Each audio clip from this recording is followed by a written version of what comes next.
Hello,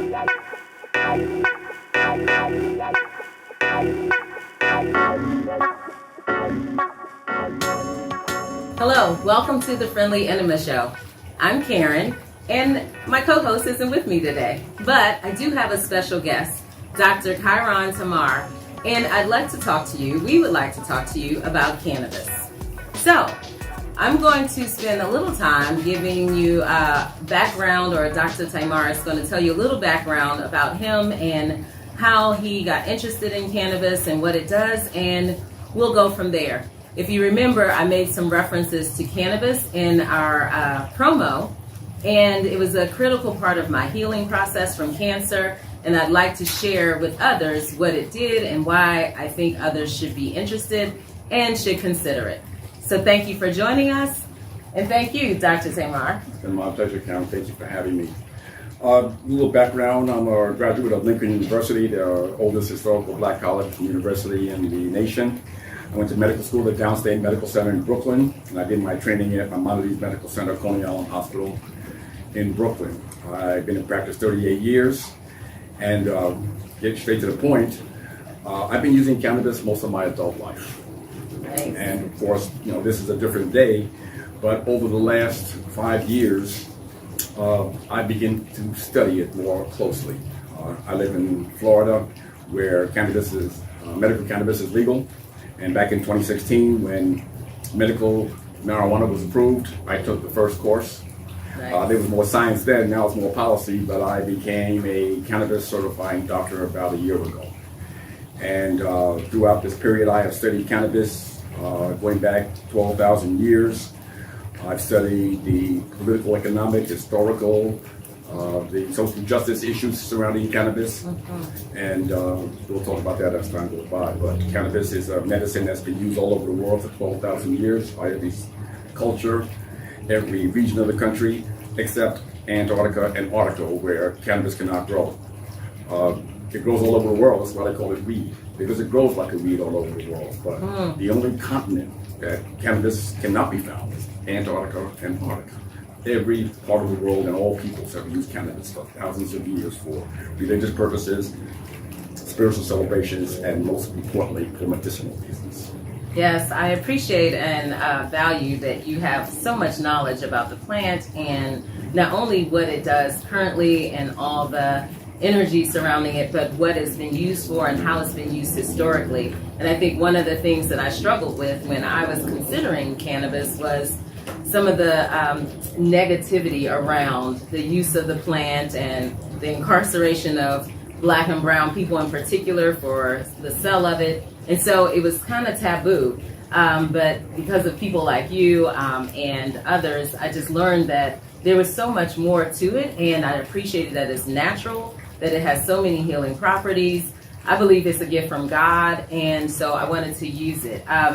If you could share a little bit more about, you talked about how people have been using it for thousands of years. I know we talked about it within biblically. A lot of people, particularly Christians, are opposed to it, and you don't have to cite scriptures, but if there are things that you can reference in certain cultures and or religions that you think like helped you feel more confident in how deeply rooted it has been in our history? Well, I start with the Chinese, who 12,000 years ago recognized hemp and cannabis as medicinal and as a fiber.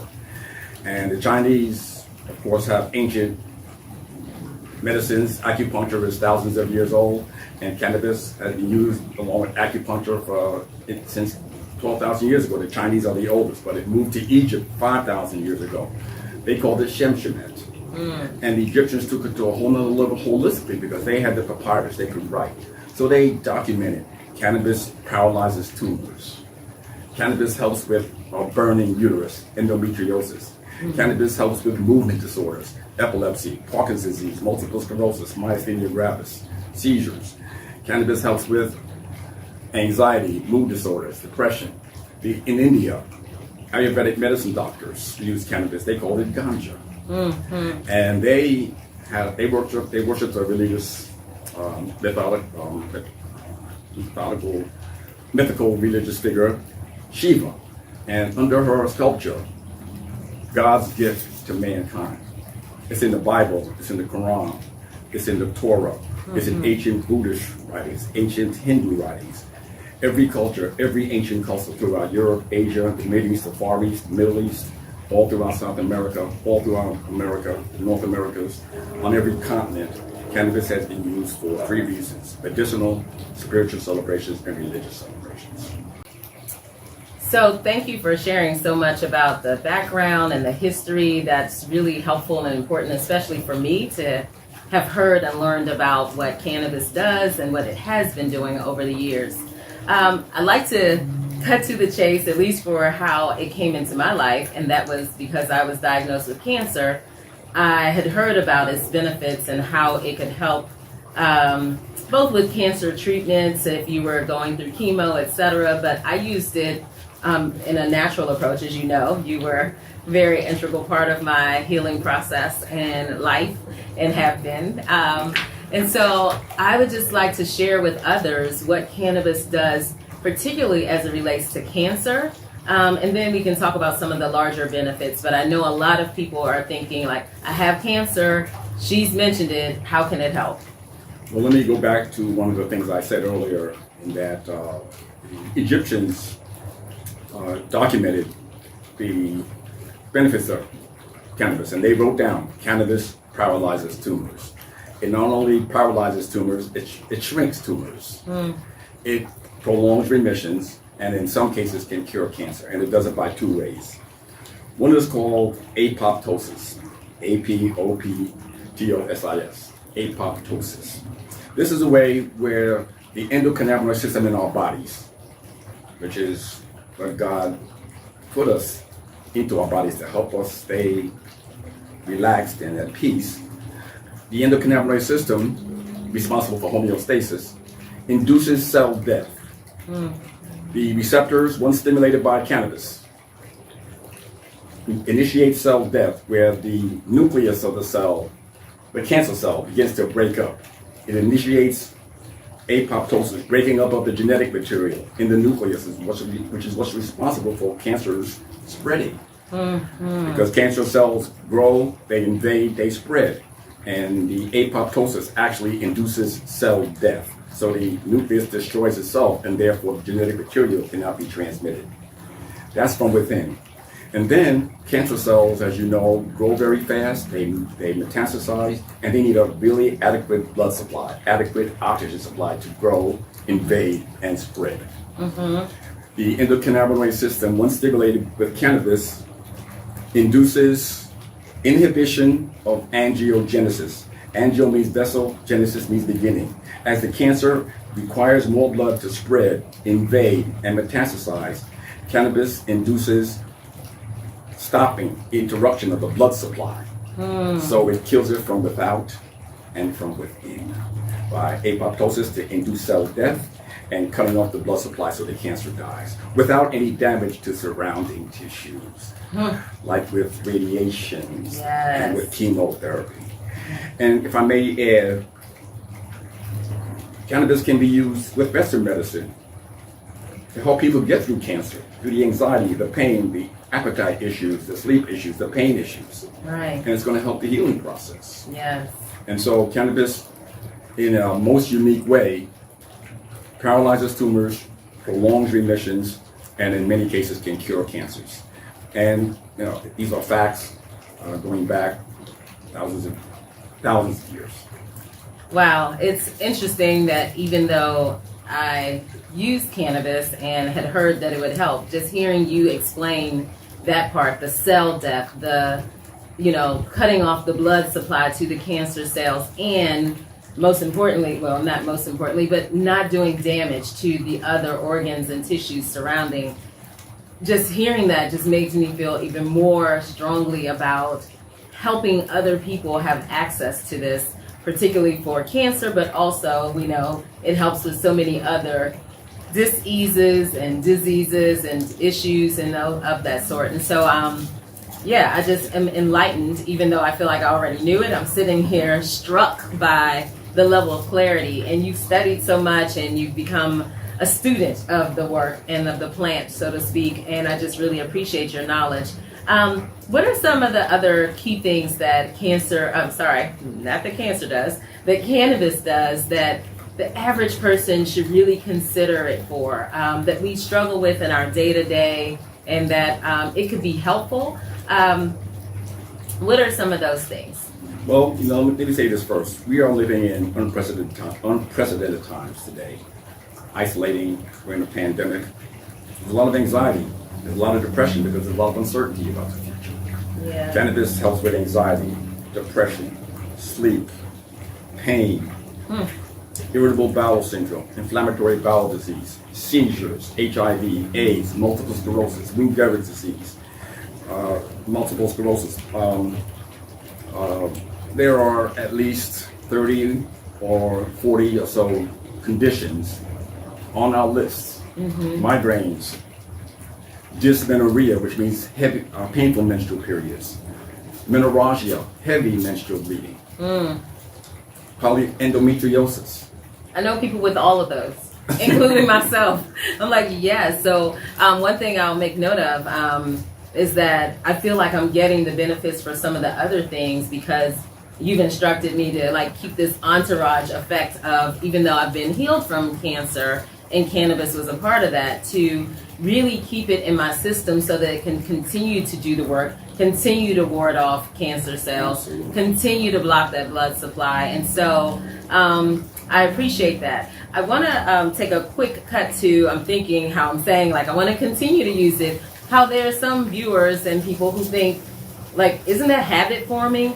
It's also a drug and you get high. What would you say to people who have heard those things or are familiar with that part of the cannabis plant's experience and or what it does, and that is the thing that's holding them back from the benefits? What would you say? Like, definitely some of the stigmas that have been attached to it, but it does have potential psychoactive effects. And what would you say about the habit-forming element of it?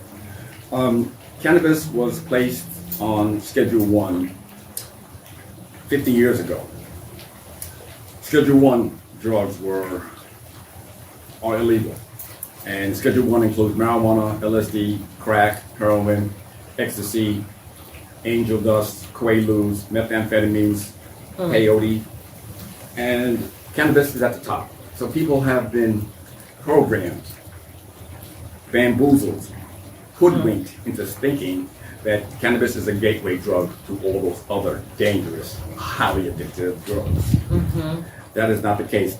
Cannabis is not at all addictive, minimal to no side effects, and it has tremendous medicinal values, unlike all the other drugs that sits in the same schedule. And so there's been a lot of misinformation, lies, desecration of this plant, violent suppression. Cannabis is a medicine. And in order to benefit the medicine, you have to keep the cannabis level in your body at a certain level to experience all the benefits. You got to use all 4 routes: inhalation, sublingual under the tongue, topical, edibles. There are lots of different forms to keep the cannabis level steady in the bloodstream to fight cancer, prolong remissions, shrink tumors, and help prevent cancers. And again, I have to reference Dr. Raphael Mechoulam, who is the godfather of cannabis research, who deserves a Nobel Prize in medicine, but because it's an illegal medicine, illegal drug, he will never get a Nobel Prize. But there is no debate, question, or discussion about the benefit of cannabis for cancer, for inflammatory bowel disease, arthritis, migraines, seizures. When people use the inhalation route, seizures are controlled within 5 minutes. Tremors from Parkinson's disease is controlled within 5 minutes. Anxiety, depression, pain, insomnia are improved within 5 minutes.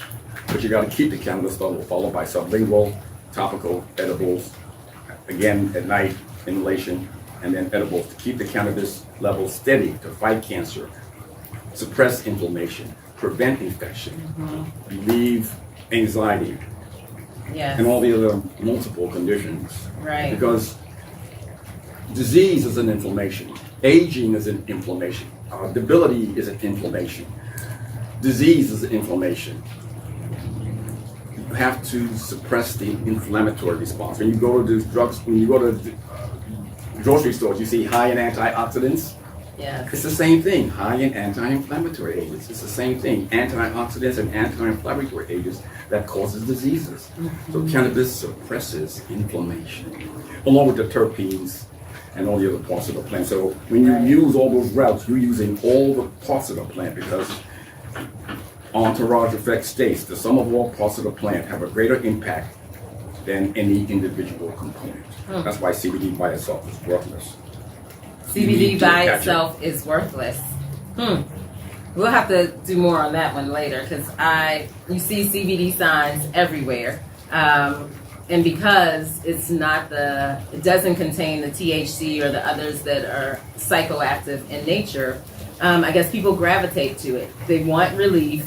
It's legal. They don't have to deal with the psychoactive component, but they're missing the full benefits of the plant, and agencies in the government are getting funds off of that CBD that is not really the full component. But I digress. I do think that I have my own inhibitions or concerns about, will this be habit forming? And, living in the state of Florida, it was legal for medicinal purposes, but, there was still the stigma. I'd been a person who hadn't been a drinker or a smoker of any sort. And so, but what I do appreciate is that I don't feel like I have to have it.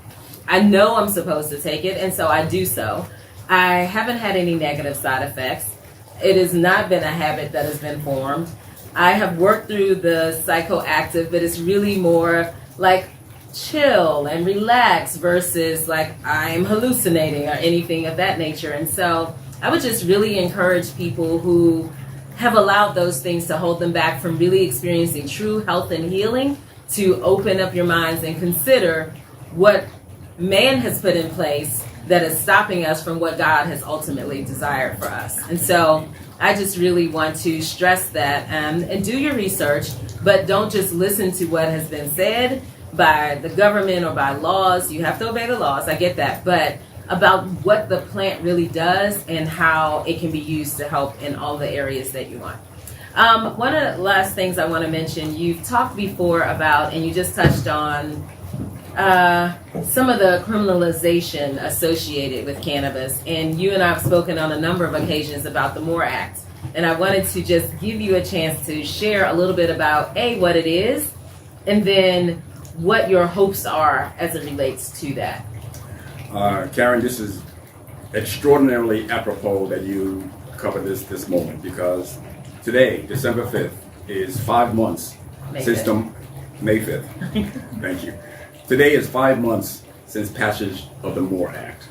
It was passed by the House of Representatives in December 5th, 2020. Passed the House of Representatives by a 2-to-1 margin. It was an historic vote, but the Senate never looked at it because they were busy contesting the election.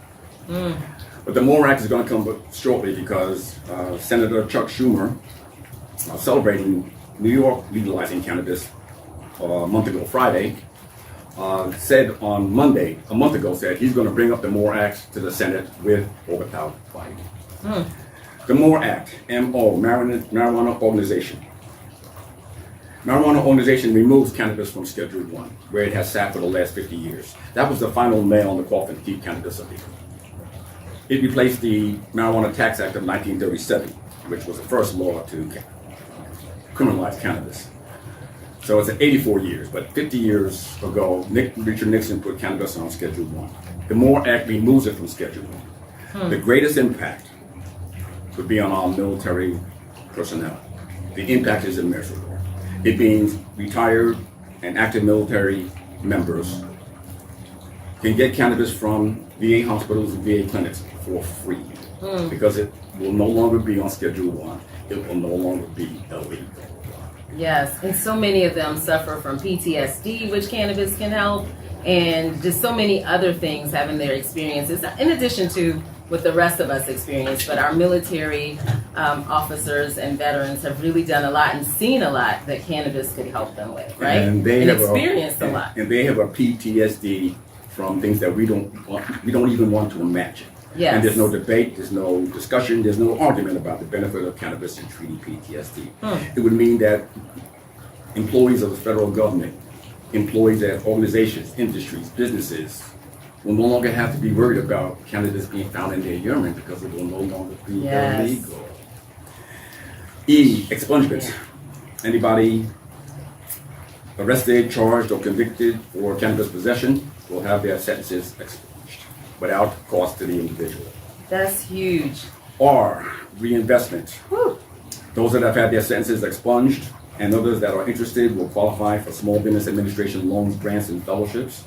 And they will also be eligible for the Opportunity Trust Fund, which is going to generate capital from the taxes on cannabis, 5 to 8% over 3 years, to put forth money in the Opportunity Trust Fund so that the Office of Cannabis Equity can train them to be entrepreneurs in the cannabis industry, which is now worth $22 billion, predicted to reach $70 billion by 2035. The MORE Act is particularly applicable to people of color because people of color suffered longer sentences, harsher sentences, just for the same amount of cannabis, just like for the same amount of cocaine.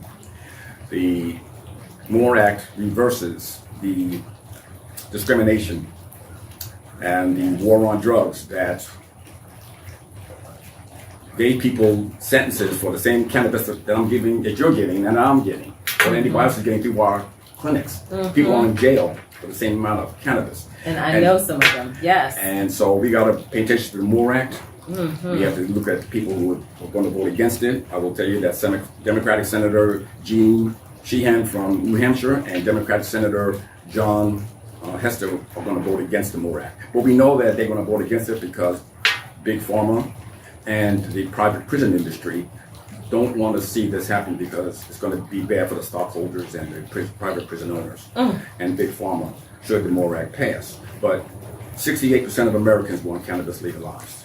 With New York legalizing it now, 39 states plus GC medicinal, 18 states plus GC medicinal and recreational, and by the end of the next election cycle, 2022, it'll be closer to 48 states. The train has left the station. The train has left the station, and I needed to keep going. I just think about how powerful it is that this plant not only provides so many opportunities for health and healing, but it is also a key. Its legalization, full legalization, is a social justice response and answer. Like when we're talking about all these other things and what's happening with the police, when I think about how many black men in particular, black and brown, but that I know personally who have been incarcerated for possession of cannabis, also called marijuana, who are still incarcerated, yet we are out and able to fully access it in some parts of this country, and people are able to make the money off of it, and then there are all these other, ways that it's moving forward, and they're still incarcerated for it, is really a crime. And so I appreciate what the MORE Act stands for in expunging their sentences and giving them the opportunity to be able to invest their lives and their business, their livelihood in this arena or this business, right? And so that's just powerful. And so I would encourage people to read more about the MORE Act. Vote, definitely, because that is how you make it happen. And move and influence people where there are people who are not planning to vote. We just got the name of 2 senators, right? Democratic senators. Yeah, Democratic senators. If I may add, sure. One who says that if we approve the MORE Act, it's going to lead to more drugs. And the second senator stated that if we pass the MORE Act during this pandemic, it's going to lead to more problems. But all the evidence points to the contrary. Says otherwise, yes. So I'd love to talk more. I think we're probably up on our time, but I just would like to hear if you have any final thoughts or recommendations that you would share with people, given all that you've just talked about, the history of cannabis, the impact of it, and kind of the future of cannabis once we get the MORE Act passed. What would you want people to know? What is most pressing on your heart and mind around all that it entails and what it could do? Well, what's heavy on my heart is the millions of people who could have had longer lives, led better quality of life, who could have been cured from their illnesses had cannabis been available. But that's said and done. Cannabis is a plant. The THC and CBD in the cannabis plant is closer to our own chemical makeup than any other plant on the planet.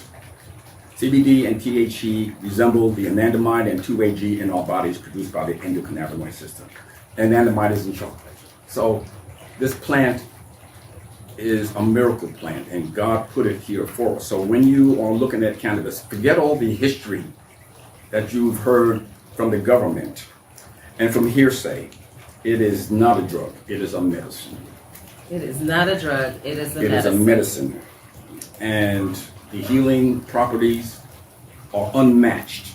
There is no plant on the earth that is closer to our own chemical makeup than cannabis. And it's a political issue, it's an economic issue, it's a social issue, it's a health issue, it's a wellness issue, because centuries and centuries of use. They found an altar in Jerusalem, 750 BC, cannabis on the altar with incense. They found THC in the lungs of the mummies in the Great Pyramids of Egypt. Every culture has used it to help them get through war, famine, hard times, difficult times, because there were no pharmacies, there were no dispensaries. And with regard to CBD by itself, to take CBD by itself is like taking a piece of the leaf and throwing in the pot. Our ancestors went to the rainforest, the jungle, the bush, and their backyard, took the whole plant out of the soil and put it in the pot. Because Ayurvedic medicine doctors 5,000 years ago in India, who called it ganja, believed in using herbs, roots, and plants to maintain wellness and prevent disease. We have thousands of years of examples to use to look at the benefit. And the reason cannabis was made illegal, because it was going to compete with Big Pharma. And compete with the DuPonts, the Rockefellers, the Carnegie Mellons, and the William Hearst, who made cannabis and hemp illegal to eliminate competition. Wow.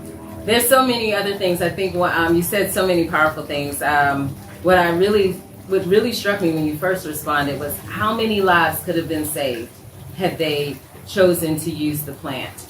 And that's one of the things I'm walking away with that's really been heavy on my heart, to get other people to remove some of the blinders or the reasons, which I had on my own as well, that are holding them back from true health and healing. We're not questioning the pharmaceutical drugs. We're not questioning whether or not metformin is beneficial and my mother has negative side effects and we need to change. We're not questioning those things because we've been taught that those things are okay, even though our bodies and our reactions and the effects tell us otherwise. But we question something that has not done that.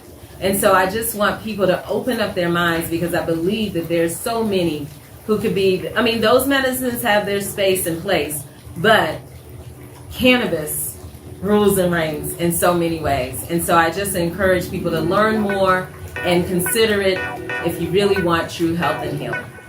So thank you for joining us. Thank you, Dr. Tamar. My pleasure.